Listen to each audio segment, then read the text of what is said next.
The Equitable Life Assurance Society presents This is Your F.B.I.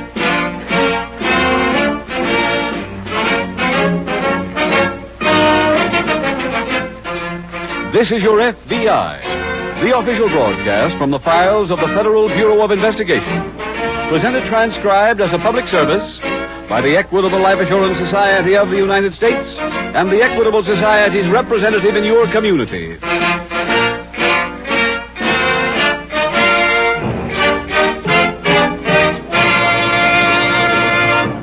Do you and your wife worry about what will happen tomorrow instead of getting the most out of life today? There is one way to take the uncertainty out of tomorrow, and that is to plan for it. If you have the right plans, much of your worry is over. Now, there is a man who knows how to help you plan for the future. He is your local Equitable Society representative. In about 13 minutes, I want to tell you more about this helpful, friendly neighbor of yours, your local representative of the Equitable Life Assurance Society of the United States.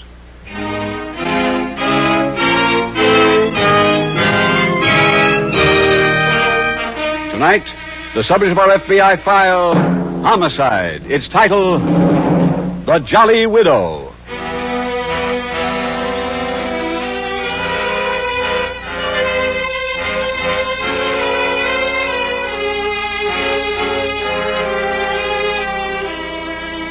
Law-abiding citizens become shocked when they learn of the existence of an almost unbelievable organization whose business is murder. Murder skillfully performed by experts at reasonable prices. Law enforcement has met this menace in the past and will continue to vigorously fight it. The lawlessness and gangsterism which produce gunmen for hire have not suffered total defeat. In this country today, as is shown by tonight's case from the official FBI files, there still exists a class of professional killers. Men who will cold-bloodedly shoot down a fellow human being they have never laid eyes on before. Their charge for so doing is, of course, higher than a decade ago, but it is still not regarded as exorbitant by those who patronize its services.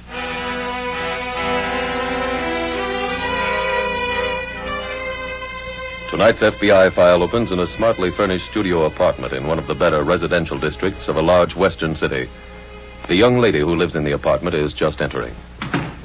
Molly? Yeah, Carl. Did you go to the lawyers? Of course. I told you I would. Yeah, what's the story? They want to have the marriage annulled. For how much? 10,000. Not enough. Carl, that ain't bad. What do you think you're playing, Jax? Well, it's better than The Seward family is loaded. If they want to have your marriage to their pride and joy annulled, they've got to up that figure. Plenty. But, Carl, don't forget we did frame the guy into marrying That's me. not true. Oh, stop.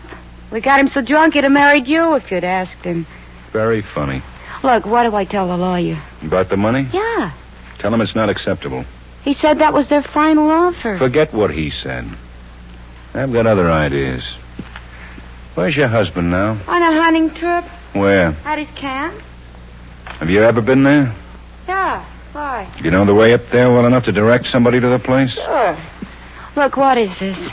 We're not going to take the 10,000. And we're not going to have your marriage to Mr. Seward annulled. We're not? No. I know how you can get all of Mr. Seward's money. How? It's very simple. Instead of being his wife, become his widow.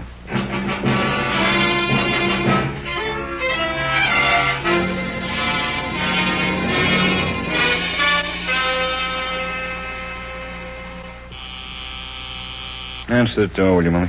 Okay. Just a minute. Hello. Oh. Is Carl Jackson here? Are you Lester Colby? That's right. Come in, please. Well, hello there, Les. Hiya, Carl. Oh, there's Miss Corning, Mr. Colby. How do you do? Hello. Well, long time, huh? Yeah. Oh, you look fine, Les. Fine. Carl, let's get down to business, huh? Oh, sure. I've got a job for you. I can use one. Horse has been running bad? They've been running fine. But too slow. Can I make you fellas a drink? Oh, swell. Scotch and soda for me, honey. I'll have the same. Okay. What's your deal, Carl? I've got a client. I can't tell you his name. He wants to have a certain party disposed of. For how much? $1,000 in cash. Where'd you come up with that kind of a client? Less. I don't ask you anything about your business, do I? Sorry. Where is this guy? He's up in a hunting lodge about 30 miles from here. Miss Corning has drawn a map for you with all the directions. Okay. When do you want the job done? As soon as possible. Tomorrow? Fine. Oh, one thing. Yeah? It should appear to be an accident. A hunting accident. It will. Swell. Now, here's the guy's picture, Les. Don't make any mistakes. I never have. Here's your drinks, boys. Oh, thank you, dear. Mr. Colby. Thanks. I have a toast. To what? To Les and a successful mission.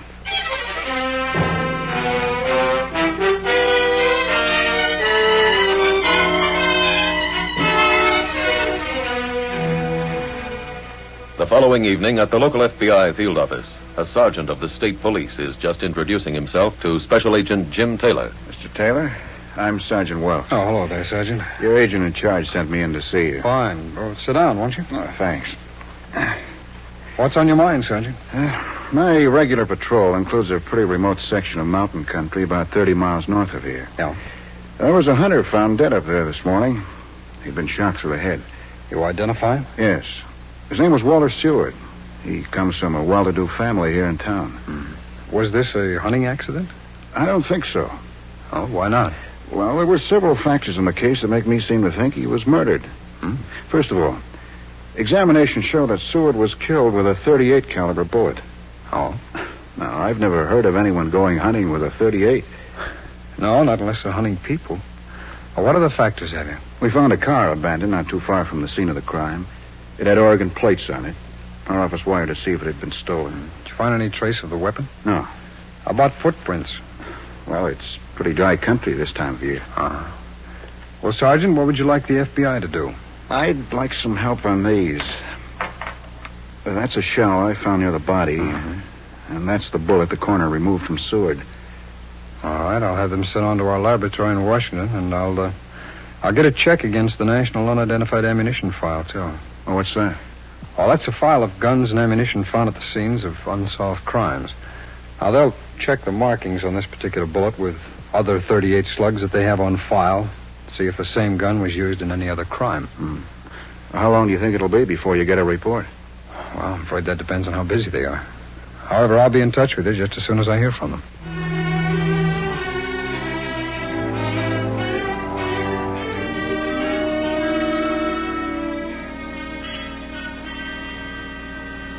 Carl? Yeah, Millie? Any word from Les? No. You think he'd call or something? He doesn't have to. Why not? He did his job. Very successfully, too. How do you know? I just read the morning papers. They all carried an account of a very tragic hunting accident. To Seward? Of course. Was he killed? Naturally. That's wonderful. They gave the story quite a play.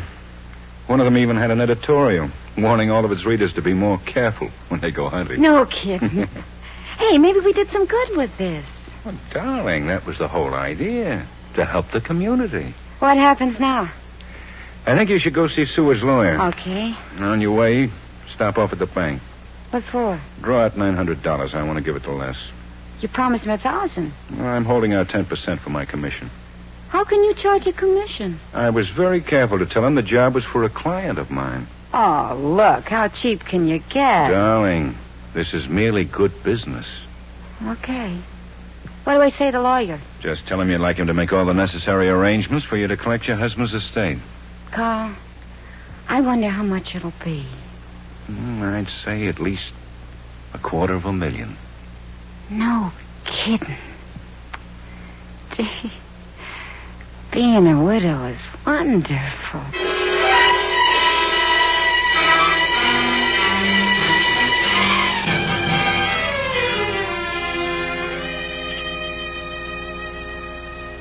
Busy, Mr. Taylor? No, come on in, Sergeant. Thanks. I just got your message a little while ago. Have you heard from Washington? Yeah, I received a report on that bullet. Wait, it's in this file here. Here it is. The bullet used to kill Walter Seward matched two others in the unidentified ammunition file. Two others. That's right. In October of 1946, there was a petty racketeer killed back east with the same gun. And in June of this year, the same gun was used to murder a bookmaker. Almost sounds like the owner is a professional. Sure does. There's one thing that puzzles me, though. And what's that? Well, the other two known murders that were committed with this gun were killings that involved other criminals. Mm-hmm. Now, you told me that Walter Seward was from a well-to-do family. So how does he fit in? I don't know. We've checked on Seward, but he was never in anything that wasn't legitimate. But if we're correct in assuming that he was killed by a hired gunman, Sergeant, he had to be mixed up in something. That's true. I think the first thing to do, then, is go and talk to Seward's family. See if he had any enemies. Right.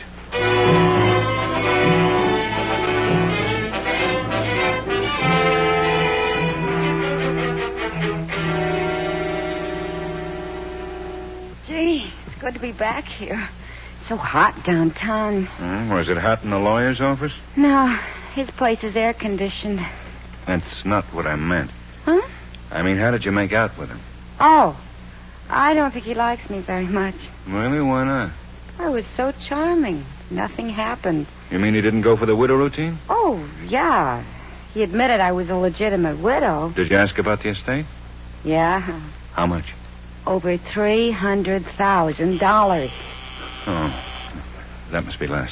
Let him in. Okay. Hello. Hello, Mr. Colby. Come in. Thanks.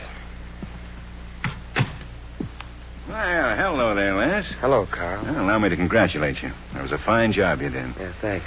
Well, I suppose you've come here about your fee. That's right. Millie, Yes, dear? did you bring back that cash? Yeah, have it right here. Miss Corning cashed my client's check. As you know, he requested secrecy. I know. Here's the money. Thanks. Well, here you are, Les. Your 1,000 less 10% commission for me, making 900 net. Okay. Guess that closes the books, huh? Not quite.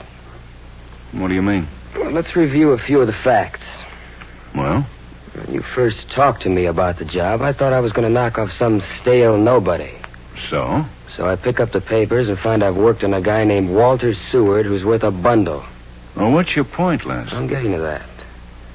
I also find out that Miss Corning here is Mrs. Walter Seward. Who told you that? It's in the afternoon papers. Oh. Les, what difference does that make to you? I can figure as good as you can. She comes into a chunk of dough now as a widow. That's right. And you're going to get a piece of that dough for seeing to it that she became a widow. I still don't see why it matters to you. Carl, I did the dirty work on this job, and according to the papers, you two figured to split about $300,000. Where's the whiskey? Why?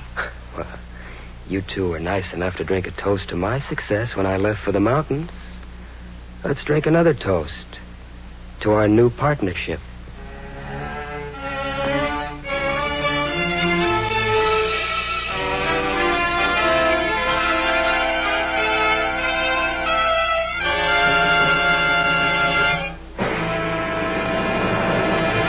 We will return in just a moment to tonight's exciting case from the official files of your F.B.I.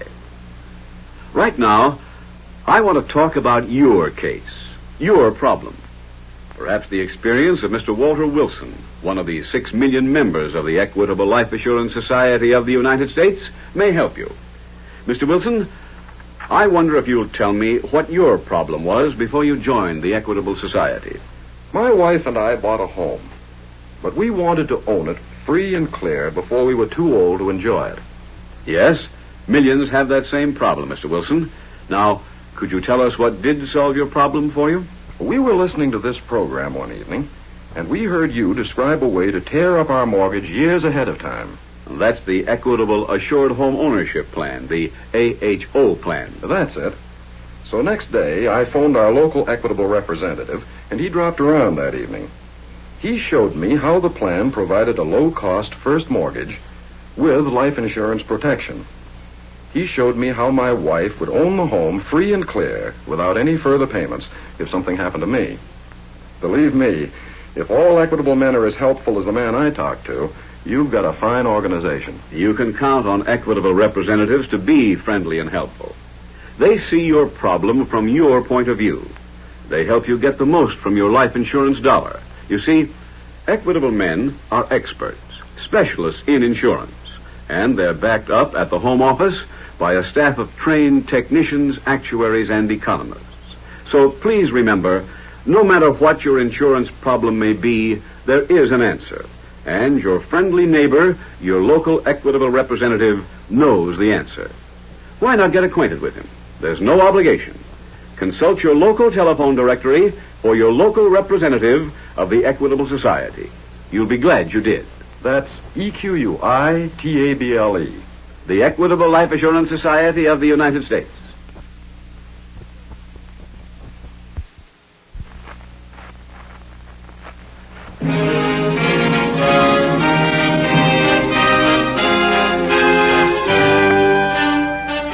And now back to tonight's FBI file, The Jolly Widow.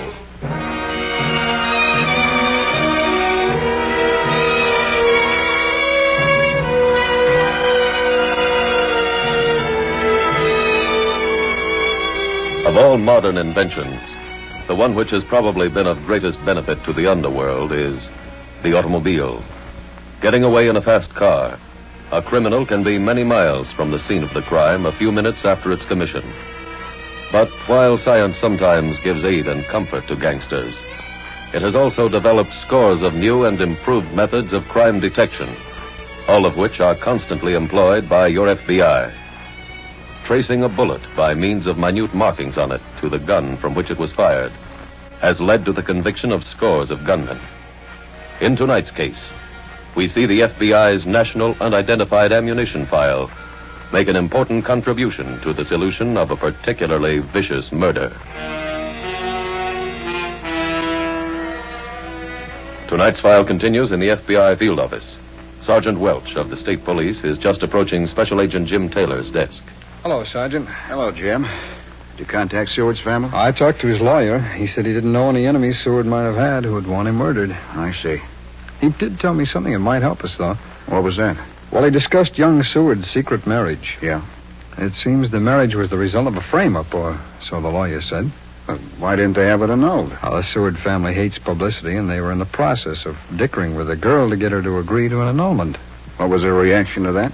According to the lawyer, she seemed about to accept their offer of $10,000 when the murder occurred. I see.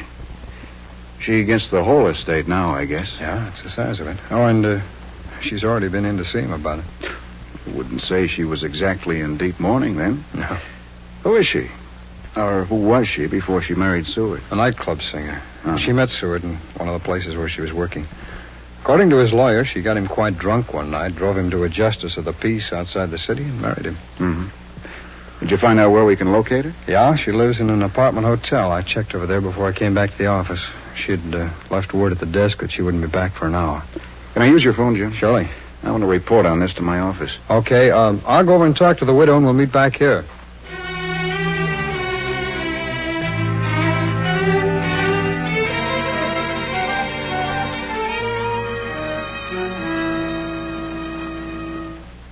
Millie, any word from the lawyer? No, but while you were out, I had a visitor. Les? No, this was a man named Taylor from the FBI. What'd he want? Well, he asked a million questions about Walter. When we got married, how, who was there. What else? He wanted to know if I ever heard Walter talk about any of his enemies. Why'd he ask you that? Well, he said that they knew that Walter was murdered. It wasn't a hunting accident. That's not so good. What do you think went wrong? Well, how do I know? I'm not working with the police. I just thought you might have an idea. Look, don't make me such a big man. You were a full partner when things were good. Have you heard from Les? Not a word. He said he'd get in touch with us when his money ran out. Must have had a couple of winners at the track. I hope he stays lucky.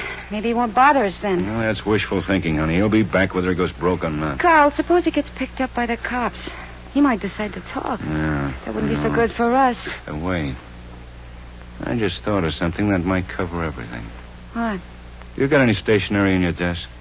Sure. I want you to write a letter. To who? To the FBI. Now get some stationery and write what I tell you.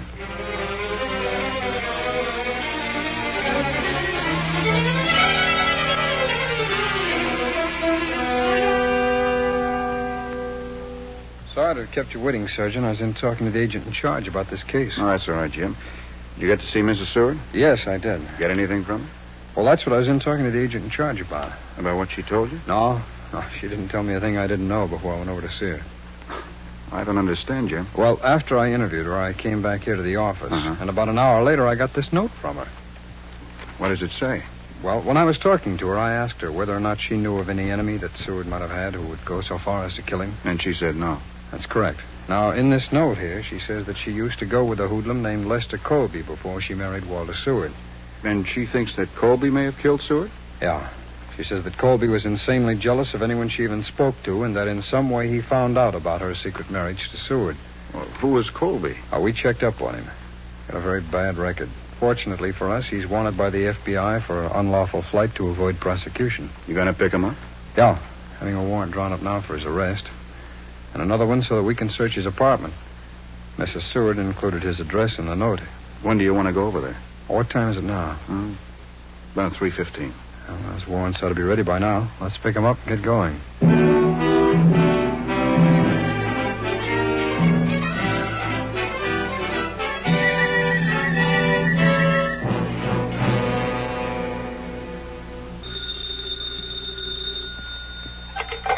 Hello? Hello, Mrs. Seward. This is one of your partners. What do you want, Mr. Colby? Well, it's a long story. I went up to a bookmaker a little while ago, and I bet on 3 horses that were sure things. How does that concern me? They lost. That's too bad. Well, it's worse than that. I lost 1,000 more than I've got. You shouldn't gamble. Look, I didn't call you for any lesson. What did you call for? Well, I want another 1,000. Today. I gotta pay that bookmaker. Can he wait? Well, it's not his business. He plays for cash. Now, I don't care how you do it, but dig me up 1,000 by 6 o'clock. Where am I going to get $1,000? Call Seward's lawyer. He'll go for it. I can't call him. Look, I just told you. I don't care where you get it. Are you calling me from your apartment? No, I'm at the bookmaker's now. Are you going home from there? No. I'm going to stay here until after the last race, and then I'm coming over to your place. I'll be there at 6 o'clock. Be sure you're home. And be sure you have that dough.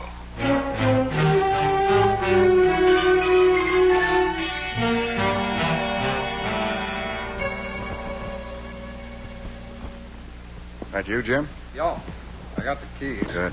Showed the superintendent the search warrant. Handed them right over. Huh? Let's go in. All right. Does it? Oh, go ahead, Sergeant. Thanks. Ah. We got one break anyway. Only got one room to search. Yeah. Let's take a look through this dresser, huh? Okay.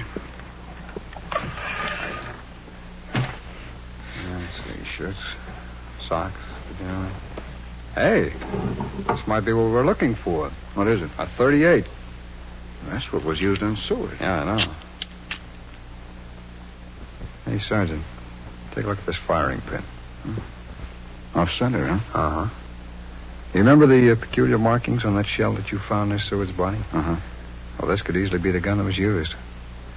Well, we send it along to the laboratory and let them check. They can tell us for sure. Take a look at this one here. Give me the gun, Jim. I'll wrap it up. Oh, okay. Here you are. Thanks. Anything in there? No. Try this one. Mr. Colby doesn't have many possessions. No. Hey, wait a minute. What? Something underneath. Hey, Sergeant, look here. What is it?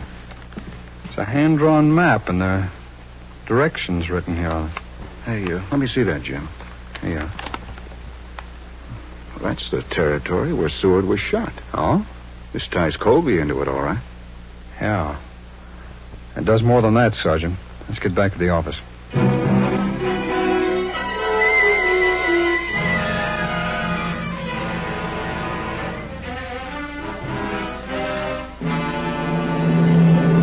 Carl, where have you been? What's the matter? I got a phone call from my partner. Les? Who else? Where was he? With a bookmaker. Did he say if he was going home? No, he's coming over here. Well, then your note to the F.B.I. won't work. I know. Did he say why he was coming here? I'll give you one guess. Money. Naturally. When did he say he'd be here? At 6 o'clock. Well, it's 6 now. I called the FBI a few minutes ago and told them Les would be here. When did Les call? 2 hours ago. Well, why didn't you call the FBI I then? was too upset. I didn't think. Carl, if he gets here before the FBI does, what'll we do? I'll handle that. Do you think we should call it? Answer it. Okay.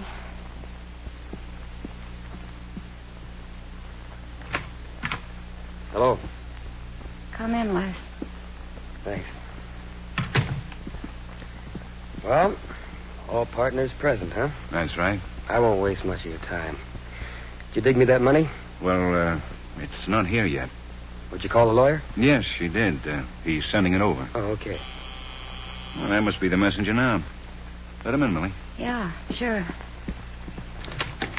Hello, Mrs. Seward. Oh, come in. Thank you. I received your message. That man there is Les Colby. Huh? What is this? Stay where you are, Colby. I have a gun. Who are you? I'm a special agent of the F.B.I.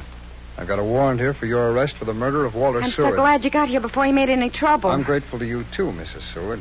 Hadn't been for you, we might never have known about Colby. Why, you double... We also might never have found the map that you drew for Colby to get to your husband's hunting lodge. Huh? I found that in his room. The written directions on it matched the handwriting in the note that you sent me at the office. Oh. Well, there must be some mistake. Well, I'll give all of you a chance to correct it. I'm taking you in now for questioning.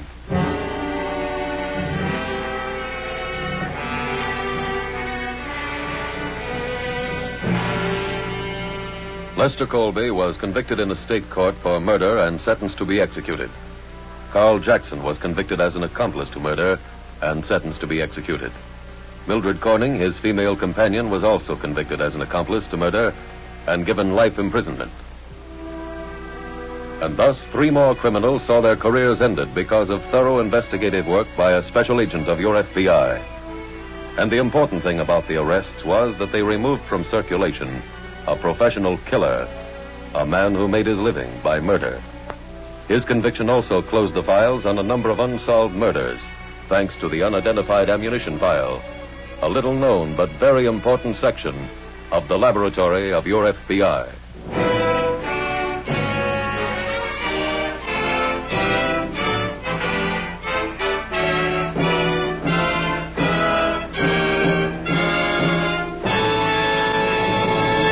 Would you like to make sure your children get a good education? Would you like to retire in peace and comfort when you're 60? Would you like to own your own home free and clear? You can, and you don't have to be rich to do it. Your local Equitable Society representative, without any obligation to you, will be glad to show you how almost anyone with an average income can make his dreams of a secure future come true. Get acquainted with this helpful, friendly neighbor today. Consult your local telephone directory for the name of your local representative of the Equitable Life Assurance Society of the United States.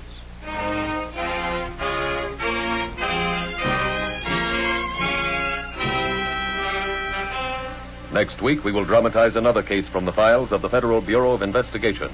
Its subject, larceny. Its title, The Big Frame. The incidents used in tonight's Equitable Life Assurance Society's broadcast are adapted from the files of the Federal Bureau of Investigation. However, all names used are fictitious, and any similarity thereof to the names of places or persons, living or dead, is accidental. Tonight, the music was composed and conducted by Frederick Steiner. Your narrator was William Woodson, and Special Agent Taylor was played by Stacy Harris. Others in the cast were Georgia Ellis, Bill Johnstone, Lynn Stallmaster, and John Stevenson. This Is Your FBI is a Jerry Devine production. This is Larry Keating speaking for the Equitable Life Assurance Society of the United States and the Equitable Society's representative in your community, and inviting you to tune in again next week at this same time when the Equitable Life Assurance Society will bring you another thrilling transcribed story from the files of the Federal Bureau of Investigation. The Big Frame on This Is Your FBI.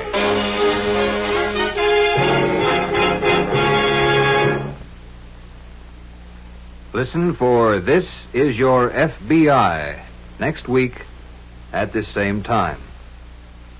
This is ABC Radio Network.